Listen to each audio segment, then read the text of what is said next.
Magandang gabi kapatid kaibigan, narito po akong muli ang inyong kaibigan si Brother Albert upang magbahagi ng salita ng Diyos sa gabing ito.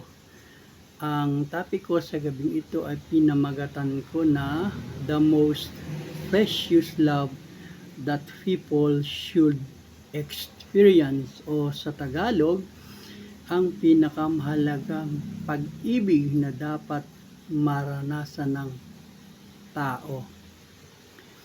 Kapatid kaibigan, tatalakayin ko ang paksang ito dahil napapanahon sapagkat ngayon ay buwan ng mga puso. At dahil nga ang pinag-uusapan natin ay may kinalaman sa pag-ibig, kapatid kaibigan, ako ay magbabahagi ng dalawang anyo ng pag-ibig at ito ay ang mga sumusunod. Ang pag-ibig ng tao sa tao at ang pag-ibig ng Diyos sa tao. Kapatid kaibigan, ating unahing talakayin ang pag-ibig ng tao sa tao. Kapatid kaibigan, napag-alaman ko na ang pag-ibig ng tao sa tao ay kinapapalooban ng tatlong uri ng pag-ibig. At ito ay ang mga sumusunod. Una, Eros love. Eros love, it is a kind of love mostly on sexual passion and affection, love on opposite gender. God created sexual love, eros, to be expressed love between man and woman, which is legal husband and wife. Yan po ang eros love, ang pag-ibig sa opposite gender. Pangalawang uri ng pag-ibig ng tao sa tao ay ang philos love. It is a kind of friends love, an intimate friendship between people who share their thoughts, interests, and activities. God created us to be connected to friends of many and all if possible. Pangatlong uri ng pag-ibig ng tao sa tao ay storge love. It is a Greek word that means love or affection. It's often used to describe the natural love between us family members such as parents and children or sibling and or other relatives. Kapatid kaibigan, iyan po ang tatlong uri ng pag-ibig na may tumutungkol ang pag-ibig ng tao sa tao. Dumako naman po tayo sa pag-ibig ng Diyos sa tao. At ito po ay ang agape love. Ano po ang agape love? It is the highest form of love, and it was described in the book of John 3:16, where the Father see love of God for human as well as the human reciprocal love for God.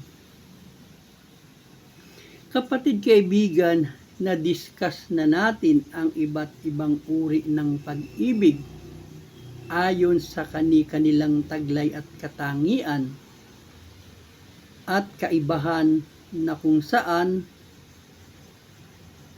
ito ay isa-isa nating tinalakay na ang eros ay tumutukoy sa pagmamahal sa opposite gender.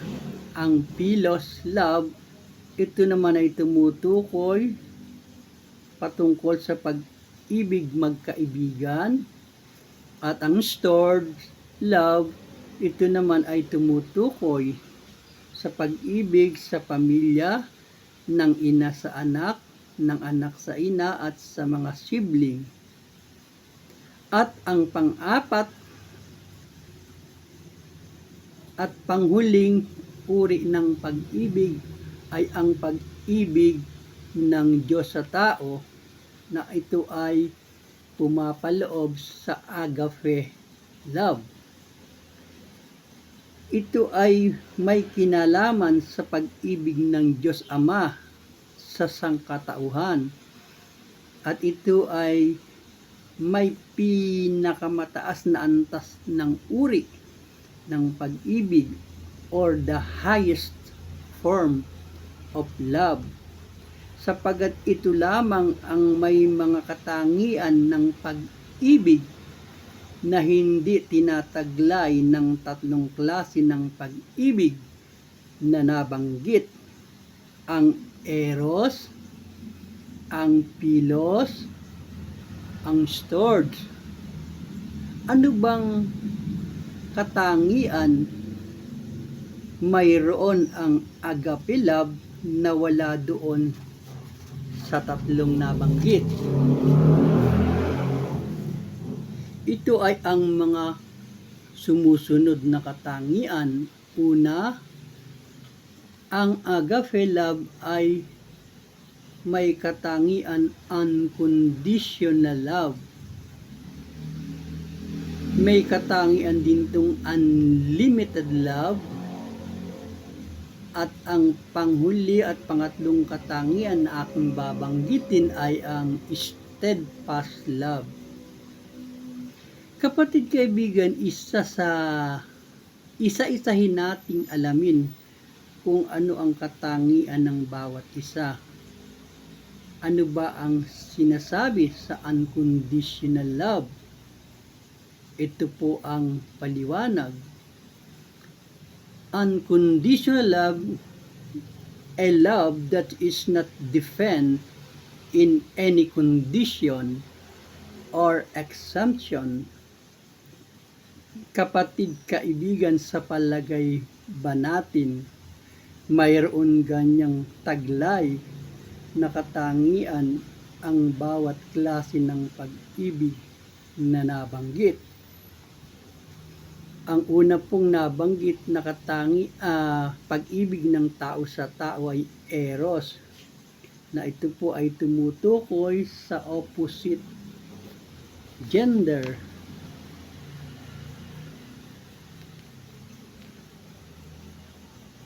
Pag-ibig sa opposite gender, na alam naman natin sa ating kapanahonang daigdig na sino mang lalaki o babae na naghahanap ng kanyang magiging lifetime partner ay may mga hinahanap siyang katangian sa kanyang gustong maging lifetime partner.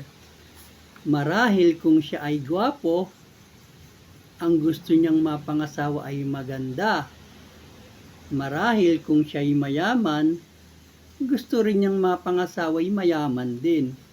At kung siya nag-aral, gusto niya ay nag-aral din naman, at wala namang masama. Kaya nga po, dito pumapasok na ang pag-ibig ng tao sa tao ay wala nito, na hindi gaya ng agape love, na ang agape love ay nagtataglay ng unconditional love na wala sa pag-ibig na eros na nabanggit, sapagkat aminin natin at sa hindi, ang mga tao ay dumidepende sa kung sino ang tao at kung ano mayroon katangian ng tao.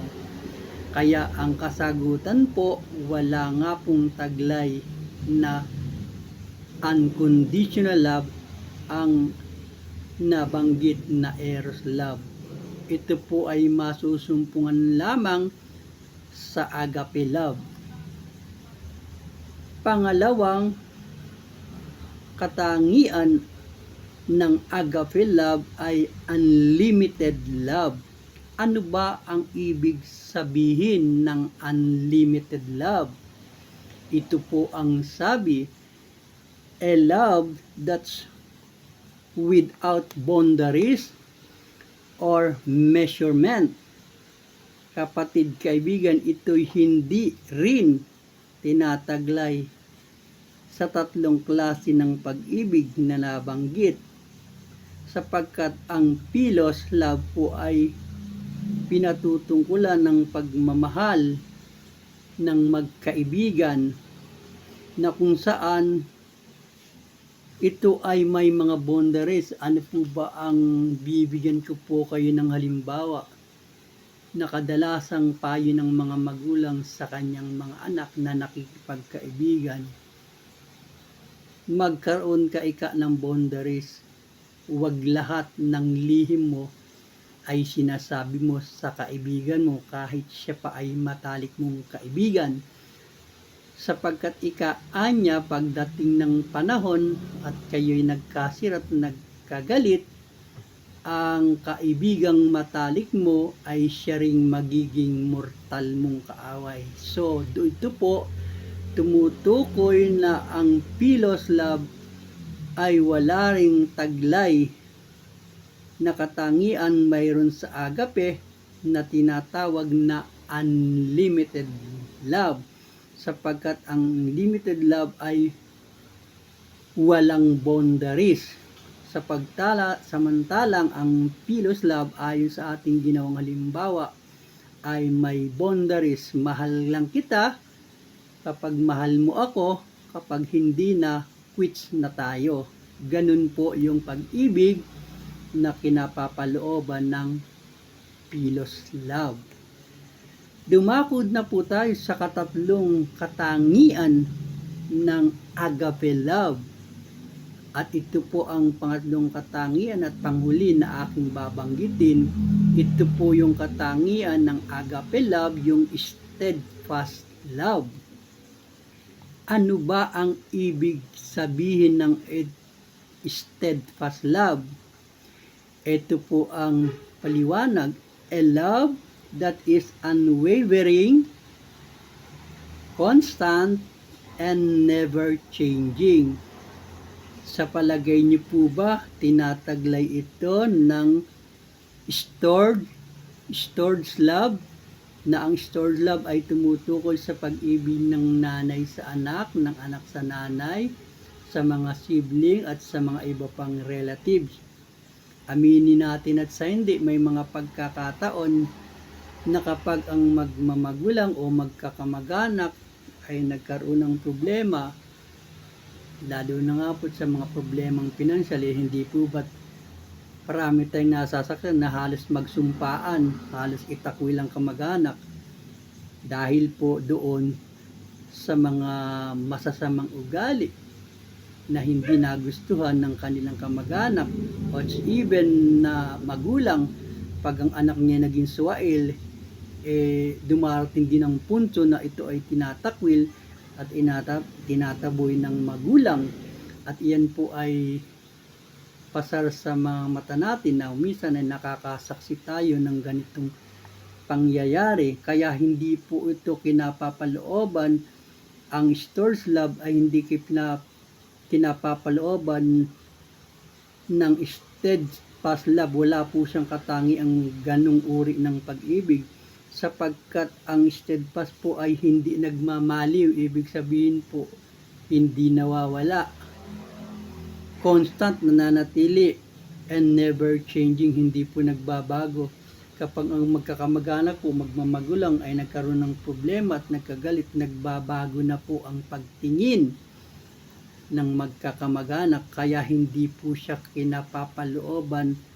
Ang stored love ay hindi kinapapalooban ng katangiang steadfast love, sapagkat hindi naman talaga nananatili, nababago ang pag-ibig, depende sa inasal ng magulang sa anak, ng anak sa magulang, at ng magkakamag-anak. So yan po ang ating tunghayan, ang kaibahan ng agape love sa pagkakaiba niya doon sa tatlong uri ng pag-ibig ng tao sa tao. Malaki po talaga ang kaibahan ng pag-ibig ng Diyos kaysa sa pag-ibig ng tao sa tao.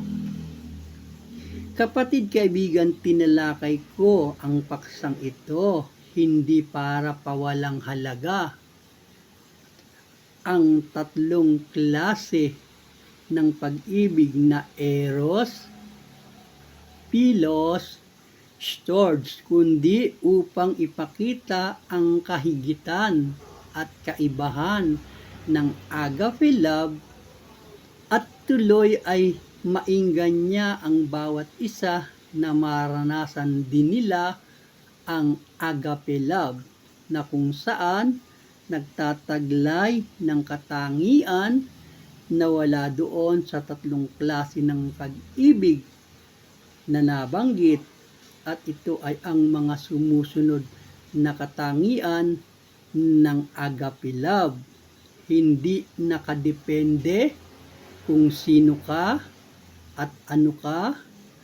Walang hanggan ang pag-ibig at hindi kayang sukatin. Pangatlo, hindi nagmamaliw, laging nandiyan, at higit sa lahat, hindi nagbabago. Yan po ang katangian ng agape love na wala doon sa tatlong pag-ibig, tatlong uri ng pag-ibig na nabanggit. Tanging ang agape love lang po ang nagtataglay ng ganitong mga katangian. Agape love, at ito rin ay pinakamataas na antas na uri ng pag-ibig, sapagkat ito ay pag-ibig na nagmula sa Diyos. Kapatid, kaibigan, bago ako magwakas, gusto ko lamang mag-iwan ng tanong. Ikaw na nakikinig, ikaw na nanunood sa bidyong ito, gusto mo rin bang maranasan ang agape love na kumakatawan sa pag-ibig ng Diyos sa iyo, na kung saan ito ang may pinakamataas na antas ng uri ng pag-ibig, maliban sa tatlong uri ng pag-ibig na naranasan mo na. Kung ang gusto mo'y maranasan ang pag-ibig na may pinakamataas na antas na uri ng pag-ibig na mararanasan mo na wala sa tatlong uri ng pag-ibig na nabanggit, kung ganon, tanggapin mo si Kristo na siya lamang ang makapagbibigay ng pag-ibig na hindi kailanman maibibigay ng tatlong uri ng pag-ibig na nabanggit.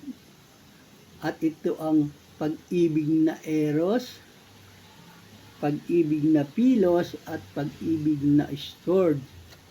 Kaya kapatid, kaibigan, kung gusto mong maranasan ang pag-ibig na agape, na ito ay kumakatawan sa pag-ibig ng Diyos sa iyo, pahalagahan mo ang pag-ibig na ito higit sa lahat ng pag-ibig na naranasan mo na. Salamat kapatid sa maikling oras ng pagsama sa pagtalakay sa paksang itong The Most Precious Love That People Should Experience. At ito po ay tinalakay natin sa gabing ito.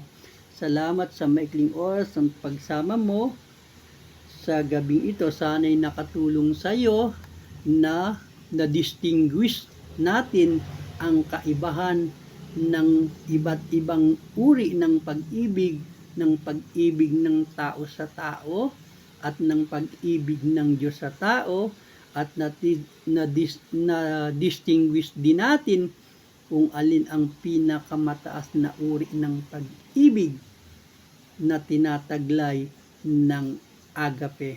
Salamat, pagpalain, ingatan tayo ng Panginoon sa gabing ito sa ating pansamantalang pamamahinga upang bigyang daan kapahingahan ang mga pagod na lupang katawan sa maghapong paggawa.